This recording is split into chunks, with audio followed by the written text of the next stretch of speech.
Hey Tony, it's Tuesday, and first off, to answer your question of the week, yeah, I regularly have civilizations inside civilizations in my worlds because I love history, and I think adding a little snapshot of history is always really fun to do, both in a fantasy game, but also just in life itself. I love taking real life inspirations into a world because I just think it makes it more layered, which I'm all about layered worlds. So I guess short answer is yes, and I usually kind of have I always like having a little plot line of, oh, this is what this country thinks happened. This is why this country has says they have the divine right of their kings, things like that. Just because I think it's just I love echoing history in fantasy games because I just think it makes it more fun. So, what I want to talk about this week is actually something that I've thought pretty heavily on over the past couple weeks, and that is the era of misinformation that we're in. So, several years ago, I'd say probably pre 2016, I had the opinion that in our age of information, being ignorant is a choice. But I've really adjusted my opinion on that in part because of how strong misinformation is now and how common and regular you see legitimately fake news of like on a Facebook post or on a Reddit post or a Twitter tweet or whatever, sorry, X tweet, whatever it's called now, in which it's like it's misinformation that's put on there, and you have to put a lot of extra work in to make sure that you don't fall victim to misinformation. I myself have I'm much better about it now, but 2016 and kind of before we really started to understand how strong misinformation was, there were certainly times where I would see something that seemed right, or I thought I had heard something about that, and I was like, oh, that probably happened. But now I've really decided to stop doing that, and if there's anything I see, I always make sure I dive into it and research it, just because misinformation it's really hard to combat, because especially in our post-truth world, where truth isn't really truth, and it's really hard to tell what is true and untrue when you have elected leaders or other individuals, corporate entities, things like that, who regularly engage in misinformation. It's really hard to kind of parse through what is true and what is not. It also happens with like the fact how we have two different worlds now, and a lot of that depends on what you get your news from. There is and a lot of times you have the true things that are happening in the world, and that's the world you live in. But there are other times in which the media that you engage in, whether it be again like social media, cable news, YouTube videos, podcasts, things like that, you have a completely different understanding of what's going on because misinformation is everywhere. And it's not easy to find. I remember back when I was in college, it was pretty easy to tell if something was misinformation or not, because it was usually too ridiculous.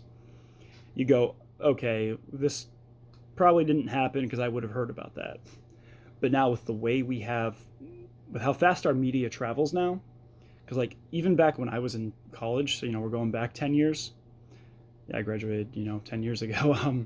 But we're going back 10 years, and the transfer of information was not to the same extent it is now.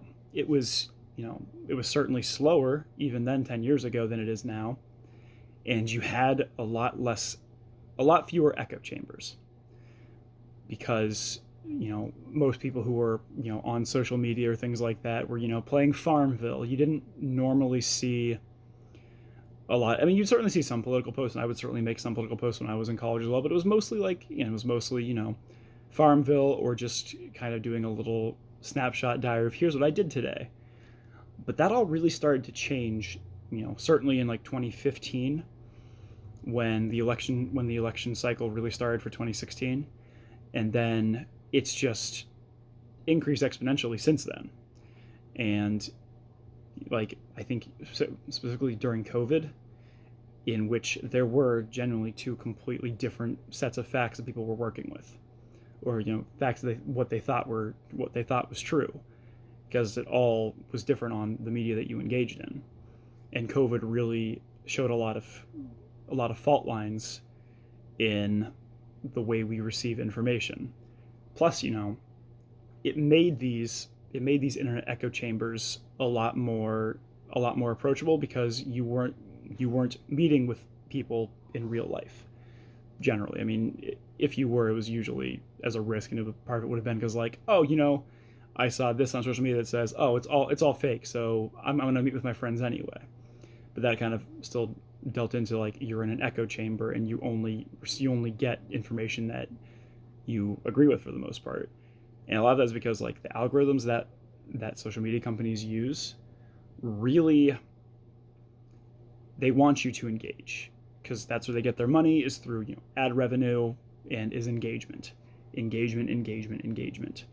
And what are you going to engage with more? Are you going to engage with a debate between people who disagree, or are you more going to engage in, oh, people who think like me said, oh, this is all fake, and we're going to talk about owning the libs, just as an example, or oh, this has led to wokeism, or anything like that. It's those echo chambers that really kind of impact the way you take information.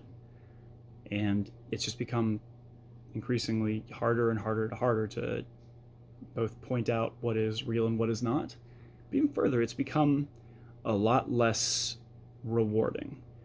That's the other part of, like, with the engagement algorithms, is companies want you to engage and have an emotional reaction, because then you will re-engage again, and you will spend more and more time there. Like, I'm guilty of this as well. I will frequently doom scroll on Reddit, or doom scroll on Facebook, or doom scroll on some social media to see, like, oh, here's all the terrible things that are going on, because that's what sells, and that's what keeps people interested. And I think that we really need to take a couple steps back, kind of really appreciate what social media and misinformation has done, and really kind of understand where you have to go. Sorry, this video was a bit rambly, but it's been a long couple days, and took a while for kiddo to go to bed. So, Tony, my question for you is, what are some things that you've noticed misinformation in your spheres that you've tried to approach from a different angle to really parse what's true and what's not? Tony, I'll see you on Friday. Later, bro.